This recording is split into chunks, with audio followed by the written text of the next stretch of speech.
जहाजों पर मौजूद लोगों के चेहरे पर चिंता छा गई। पानी के भीतर गॉडजिला ने कॉन्ग को दबोच लिया। कॉन्ग सांस लेने के लिए संघर्ष कर रहा था। गॉडजिला लगातार उसे नीचे दबा रहा था। ऐसा लग रहा था कि लड़ाई यहीं खत्म हो जाएगी। लेकिन तभी सैनिकों ने एक योजना बनाई। उन्होंने सब जहाजों की बिजली बंद कर दी। पूरा क्षेत्र अचानक अंधेरे में डूब गया। गॉडजिला कुछ क्षणों के लिए भ्रमित हो गया। उसी मौके का फायदा उठाकर कॉन्ग पानी से बाहर निकल आया। वह तेजी से एक जहाज पर चढ़ गया। अब वो बुरी तरह थक चुका था, लेकिन लड़ाई अभी खत्म नहीं हुई थी। गॉडजिला फिर सतह पर आया। उसकी आंखें क्रोध से चमक रही थी। दोनों कुछ सेकंड तक एक दूसरे को घूरते रहे। फिर गॉडजिला ने एक जोरदार गर्जना की। यह गर्जना जीत की घोषणा जैसी थी। कॉन्ग भी दहाड़ा, लेकिन वह समझ चुका था कि समुद्र में लड़ना उसके लिए नुकसानदेह है। आखिरकार हेलीकॉप्टरों की मदद से कॉन्ग को वहां से निकाल लिया गया। गॉडजिला उन्हें जाते हुए देखता रहा। फिर वह धीरे धीरे समुद्र की गहराइयों में गायब हो गया। दुनिया भर के लोग इस लड़ाई की खबर देख रहे थे।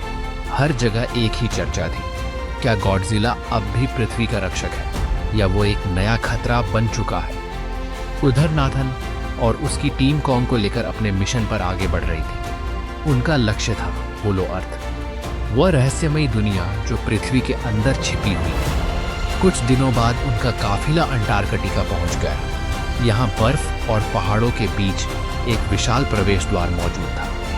वैज्ञानिकों का मानना था कि यही रास्ता होलो अर्थ तक जाता है। कॉन्ग जैसे ही उस जगह पहुंचा, उसके व्यवहार में बदलाव आने लगा।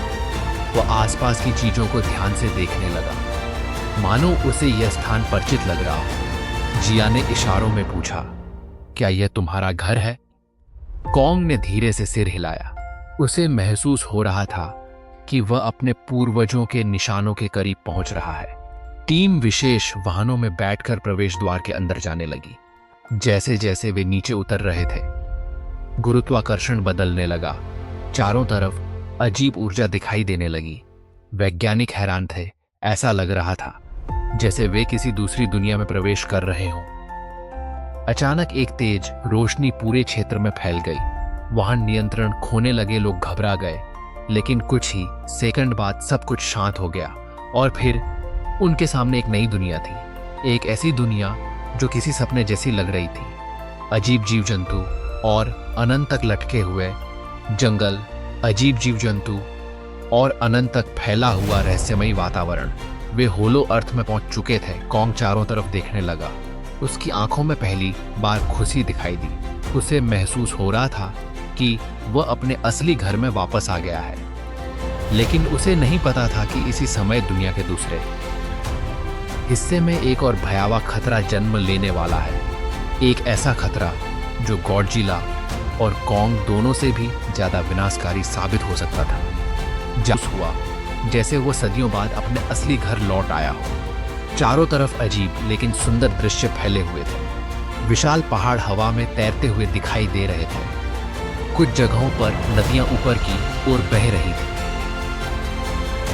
जबकि कहीं विशाल जंगल उल्टे लटके हुए थे। यह दुनिया पृथ्वी के सामान्य नियमों से बिल्कुल अलग थी। वैज्ञानिक इस दृश्य को देखकर हैरान रह गए, लेकिन कॉन्ग की आंखों में एक अलग ही भावना थी। उसे ऐसा लग रहा था जैसे उसकी आत्मा इस जगह को पहचानती हो। वह धीरे धीरे आगे बढ़ने लगा।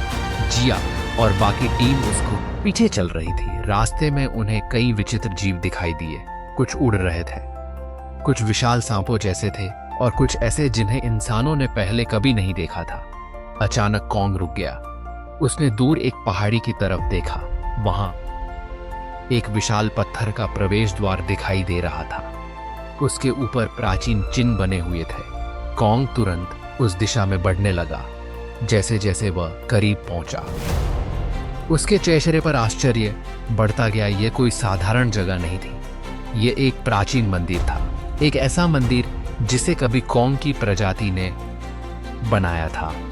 सदियों पहले यहाँ विशालकाय वानरों का साम्राज्य हुआ करता था। कॉन्ग धीरे धीरे मंदिर के अंदर गए। दीवारों पर बनी नक्काशियां देखकर वैज्ञानिक भी हैरान रह गए। उन चित्रों में एक प्राचीन युद्ध दिखाया गया था। एक तरफ विशाल वानर है, दूसरी तरफ गॉडजिला जैसी छिपकलीनुमा प्रजाति। दोनों के बीच भयानक युद्ध हो रहा था। नाथन समझ गया कि हजारों साल पहले कॉन्ग की प्रजाति और गॉडजिला की प्रजाति के बीच भयंकर संघर्ष हुआ था। यही वजह थी कि आज भी दोनों एक दूसरे को अपना दुश्मन मानते थे। इसी दौरान उस कॉन्ग मंदिर के सबसे बड़े कक्ष में पहुंचा। वहां एक विशाल सिंहासन रखा हुआ था। उसके सामने जमीन में कुछ गड़ा हुआ दिखाई दे रहा था। कॉन्ग धीरे धीरे उसके पास गया, फिर उसने पूरी ताकत से उसे खींचा। अगले ही पल एक विशाल कुल्हाड़ी बाहर निकल आई। यह कोई साधारण हथियार नहीं था। इसकी धार में गॉडजिला की प्रजाति के किसी टाइटन की पीठ का चमकदार कांटा लगा हुआ था। यही कारण था कि यह कुल्हाड़ी विशेष ऊर्जा को अवशोषित कर सकती थी। कॉन्ग ने कुल्हाड़ी हाथ में ली। उसके चेहरे पर आत्मविश्वास दिखाई देने लगा, मानो उसने अपने पूर्वजों की विरासत प्राप्त कर ली हो। उधर सतह की दुनिया में एक और कहानी चल रही थी। एक युवा लड़का बर्नी हेज लगातार उस कंपनी की जांच कर रहा था जिस पर गॉडजिला ने हमला किया था। उसे विश्वास था कि वहां कोई बड़ा रहस्य छिपा हुआ है। वह चोरी छिपे कंपनी के एक गुप्त परिसर में घुस गया। जो उसने वहां देखा, उसे देखकर उसके होश उड़ गए। उस विशाल परिसर के बीचों बीच एक दानव जैसा रोबोट खड़ा था। मेका गॉडजिला, गॉडजिला जैसा दिखने वाला एक यांत्रिक राक्षस। उसकी ऊंचाई भी लगभग गॉडजिला जितनी थी। बर्नी समझ गया कि असली खेल क्या है। कंपनी इंसानों के लिए एक ऐसा हथियार बना रही थी जो सभी टाइटन्स को नियंत्रित कर सके। लेकिन समस्या यह थी कि मेका गॉडजिला को चलाने के लिए पर्याप्त ऊर्जा नहीं मिल रही थी। इसीलिए वे होलो अर्थ की ऊर्जा चाहते थे। उधर होलो अर्थ में वैज्ञानिक आखिरकार उस विशेष ऊर्जा के स्रोत तक पहुंच गए। उन्होंने वहां मौजूद ऊर्जा के नमूने स्कैन किए और डेटा सतह पर भेज दिया। अब मेका गॉडजिला को सक्रिय करने के लिए जरूरी जानकारी मिल चुकी थी। लेकिन उसी क्षण कुछ और हुआ। गॉडजिला ने अचानक एक अजीब ऊर्जा संकेत महसूस किया। उसे समझ आ गया कहीं कुछ गलत हो रहा है। वह तुरंत उस दिशा में बढ़ने लगा। फिर उसने अपनी एटॉमिक ब्रीथ पूरी शक्ति से छोड़ी। नीली ऊर्जा की विशाल किरण पृथ्वी को चीरती हुई नीचे जाने लगी। शहर कांप उठे, इमारतें हिलने लगी और कुछ ही सेकंड में गॉडजिला की एटॉमिक ब्रीथ ने पृथ्वी की सतह से सीधे होलो अर्थ तक एक विशाल सुरंग बना दी। होलो अर्थ में मौजूद सभी लोग स्तब्ध रह गए। उनके ऊपर अचानक एक विशाल चमकता हुआ छेद खुल गया था।